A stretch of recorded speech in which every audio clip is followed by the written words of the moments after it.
سورۃ الشعراء کی آیت نمبر 141 141۔ سورۃ الشعراء کا 8واں رکوع اور 19ویں پارے کا 12واں رکوع۔ اللہ رب العالمین نے ارشاد فرمایا کذبت ثمود المرسلین، قوم سمود نے رسولوں کو جھٹلایا۔ اذ قال لهم اخوهم صالح الا تتقون، جبکہ ان سے ان کی ہم قوم صالح نے فرمایا کیا تم ڈرتے نہیں؟ انی لکم رسول امین، بے شک میں تمہارے لیے اللہ کا امانت دار رسول ہوں۔ فاتقوا اللہ، تو اللہ سے ڈرو، واطیعون، اور میرا حکم مانو۔ وما اسألکم علیہ من اجر، اور میں تم سے کچھ اس پر اجرت نہیں مانگتا۔ ان اجری الا علی رب العالمین، میرا اجر تو اسی پر ہے جو سارے جہاں کا رب ہے۔ اتترکون فی ما ہاہنا آمنین، کیا تم یہاں کی نعمتوں میں چین سے چھوڑ دیے جاؤ گے؟ یعنی دنیا کی نعمتوں میں تم کیا ہمیشہ رہو گے؟ کیا یہ نعمتیں کبھی زائل نہ ہوں گی؟ کیا کبھی عذاب نہ آئے گا؟ کیا کبھی موت نہ آئے گی؟ آگے ان نعمتوں کا بیان ہے۔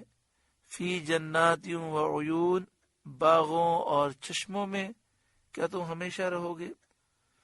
وزروع و نخل، اور کھیتوں اور کھجوروں میں۔ طلعها حدیم، جن کا شگوفہ نرم نازک ہے۔ یہ ساری نعمتیں ہمیشہ نہیں رہیں گی اور تم بھی ان میں ہمیشہ نہیں رہو گے۔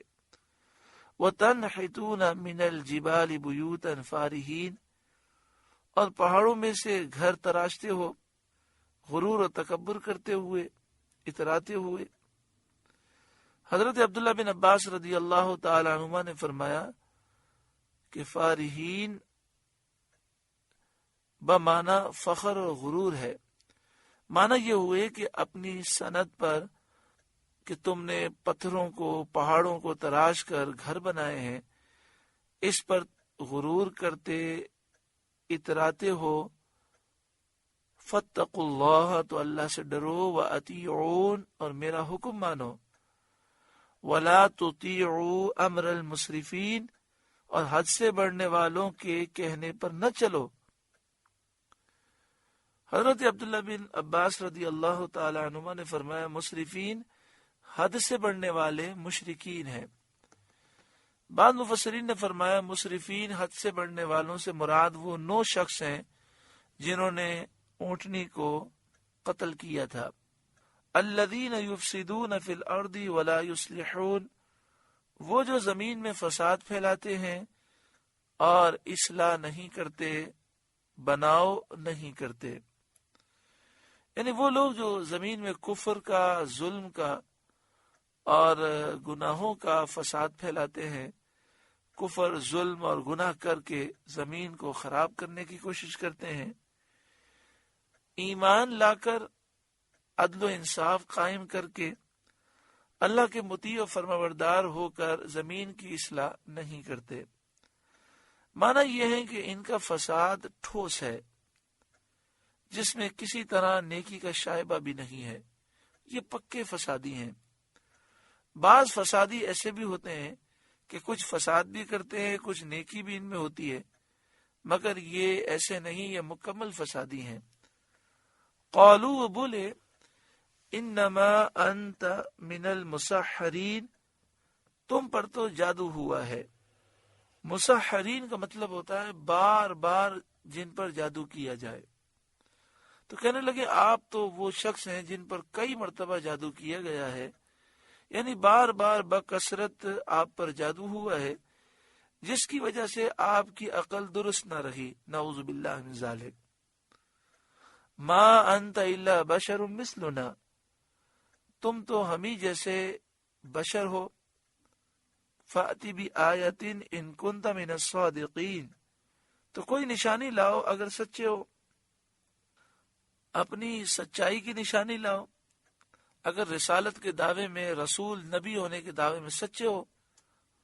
قال هذه ناقہ، آپ نے فرمایا یہ ناقہ ہے، یہ اونٹنی ہے، لہا شرب ولکم شرب یوم معلوم، ایک دن اس اونٹنی کے پینے کی باری ہے اور ایک معین دن تمہاری باری ہے، اس میں اس سے مزاحمت نہ کرو۔ جب یہ اونٹنی تالاب کا پانی پینے آئے تو اس کی راہ میں رکاوٹ نہ بنو۔ یہ ایک اونٹنی تھی جو کافروں کے معجزہ طلب کرنے پر ان کی خواہش کے مطابق حضرت صالح علیہ السلام نے دعا کی، اس کے بعد یہ پہاڑ کی چٹان سے نکلی۔ یہ اتنی لمبی چوڑی تھی کہ مفسرین نے فرمایا کہ اس کا سینہ 60 گز کا تھا، اور اتنی اونچی تھی کہ یہ قوم سمود جو بہت لمبے لمبے تھے، کھجور کے تنوں جیسے تھے، لیکن اس اونٹنی کے گھٹنے تک بھی نہیں پہنچ پاتے تھے۔ ایک دن یہ تالاب کا پانی پیتی اور ساری قوم کا پانی پی جاتی، لیکن جس دن یہ پانی پیتی اس دن اتنا دودھ دیتی جو پوری قوم کے لیے کافی تھا، اور دوسرے دن قوم کے لیے پانی پینے کی اجازت تھی۔ جس دن اونٹنی کی پانی پینے کی باری ہوتی اس دن جانور پرندے بھی تالاب سے پانی نہیں پیتے تھے۔ قال هذه ناقۃ لها شرب ولکم شرب یوم معلوم، فرمایا یہ ناقہ ہے، یہ اونٹنی ہے، ایک دن اس کے پینے کی باری اور ایک معین دن تمہاری باری۔ ولا تمسوها بسوء، اور اسے برائی کے ساتھ نہ چھوؤ، یعنی کسی برے ارادے سے اسے ہاتھ مت لگانا، نہ اس کو مارنا، نہ اس کی کونچے کاٹنا، نہ اسے زخمی کرنا۔ فَيَأْخُذَكُمْ عَذَابُ يَوْمٍ عَظِيمٍ، کہ تمہیں بڑے دن کا عذاب آ لے گا، پکڑ لے گا۔ اگر تم نے اسے نقصان پہنچایا تو عذاب آ جائے گا۔ نزول عذاب کی وجہ سے اس دن کو بڑا فرمایا گیا تاکہ معلوم ہو کہ وہ عذاب اس قدر عظیم اور سخت تھا کہ جس دن میں وہ واقع ہوا اس کو اس عذاب کی وجہ سے بڑا فرمایا گیا۔ فَعَقَرُوهَا، اس پر انہوں نے اونٹنی کی کونچیں کاٹ دیں، یعنی اونٹنی کو پنڈلیوں سے انہوں نے کاٹ دیا، کیونکہ ان کے ہاتھ اونٹنی کی گردن تک پہنچتے نہیں تھے، تو انہوں نے گھٹنے کے نیچے کا جو حصہ تھا، پنڈلی کا حصہ، اس پر تلوار سے وار کیا۔ جب پنڈلی کٹ گئی تو اونٹنی گر گئی، پھر انہوں نے اسے ذبح کر دیا۔ جسے تلوار سے وار کیا تھا اور پنڈلی کاٹی تھی اس کا نام قدار تھا۔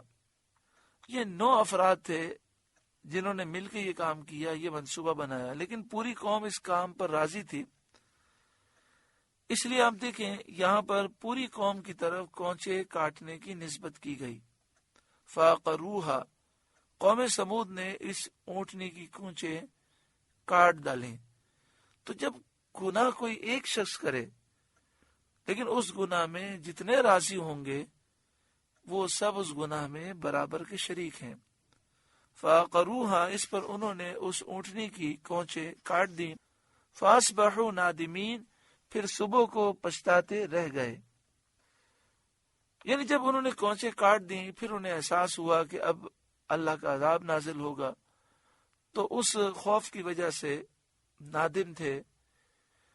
گناہ پر ایک نادم ہوتا ہے انسان کہ تائبانہ نادم ہوتا ہے، کہ جب گناہ ہو جائے تو انسان شرمندہ ہوتا ہے، انداز یہ ہوتا ہے کہ وہ توبہ کر رہا ہوتا ہے۔ ایسا تائبانہ نادم ہونا نہیں تھا، بلکہ نزول عذاب کے خوف سے یہ پریشان ہوئے۔ بعد نے فرمایا کہ مراد یہ ہے کہ جب انہوں نے عذاب کے آثار دیکھے اس وقت انہیں ندامت ہوئی، مگر عذاب دیکھ کر ندامت کا کوئی فائدہ حاصل نہیں ہوتا۔ فَأَخَذَهُمُ الْعَذَابُ، تو انہیں عذاب نے آ لیا، پکڑ لیا۔ جس عذاب کی انہیں خبر دی گئی تھی اس عذاب نے انہیں پکڑ لیا، وہ ہلاک ہو گئے۔ وہ عذاب یہ آیا ان پر کہ زوردار آواز سنی انہوں نے، اور قوم سمود کے دل بند ہو گئے، ہارٹ فیل ہو گئے۔ مثلا کوئی زمین پہ بیٹھا تھا تو اٹھنے لگا، تو اٹھنے کے لیے انداز یہ ہوتا ہے کہ انسان پہلے گھٹنے زمین پر رکھتا ہے. ابھی گھٹنے زمین پر ہی لگے تھے اور یہ ہلاک ہو گئے. اتنی مہلت بھی نہ ملی کہ یہ اٹھ سکیں، اور پھر اس آواز کی ہیبت سے زلزلہ بھی آیا. ان کے عالی شان بنگلے، محل اور پہاڑوں میں جو بنائے گئے محل تھے، اور جو ان کی طاقتیں تھیں، وہ اللہ کے عذاب سے انہیں نہ بچا سکیں. ان فی ذلک لآیہ، بے شک اس میں ضرور نشانی ہے. وما کان اکثرهم مؤمنین، اور ان میں بہت مسلمان نہ تھے. وان ربک لہو العزیز الرحیم، اور بے شک تمہارا رب ہی عزت والا مہربان ہے. سورۃ الشعراء کا 8واں رکوع مکمل ہوا. اللہ رب العالمین اس رکوع کے نور سے ہمارے ظاہر باطن کو روشن منور فرمائے.